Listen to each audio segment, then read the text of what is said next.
मुंबईतील सर्वच लोकलचे दरवाजे स्वयंचलित करण्याचा धक्कादायक निर्णय रेल्वे प्रशासन एकीकडे घेत असताना दुसरीकडे मात्र डोंबिवली रेल्वे स्थानकात मंगळवारी सकाळी वातानुकूलित लोकलचे दरवाजे गर्दीमुळे बंद होत नसल्याचा प्रकार उघडकीस आला।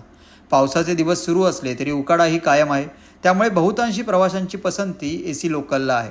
नेहमीच्या वेळेत डोंबिवली रेल्वे स्थानकात मंगळवारी सकाळी कल्याण दिशेकडून मुंबई छत्रपती शिवाजी टर्मिनसला जाणारी जलद लोकल आली।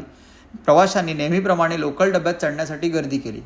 डबा प्रवाशांनी खचाखच भरून गेल्यावरही अनेक प्रवासी वातानुकूलित डब्यात चढण्यासाठी प्रयत्नशील होते। लोकल डब्याच्या दरवाजाजवळ प्रवाशांची रेटारेटी सुरू होती, त्यामुळे एसी लोकलचे दरवाजे बंद होण्यास अडथळा येत होता। दरवाजे बंद होण्याचे दरवाजाजवळ पिवळे दिव्यांचे इशारे वाजू लागले तरी लोकलचे दरवाजे बंद होत नव्हते। एकही प्रवासी दरवाजातून बाहेर हटण्यास तयार नव्हता, त्यामुळे दरवाजा बंद होण्यास अडथळा येत होता। फलाटावरील रेल्वे सुरक्षा बळाच्या जवानांनी दरवाजातील काही प्रवाशांना आत दाबून लोटले, तर दरवाजात लोंबकळत असणाऱ्या काही प्रवाशांना रेल्वे सुरक्षा बळाच्या जवानांनी दरवाजातून खेचून फलाटावर उतरवले। ही कारवाई करेपर्यंत एसी लोकलला डोंबिवली रेल्वे स्थानकात मंगळवारी सकाळी 10 मिनिटे उशीर लागला।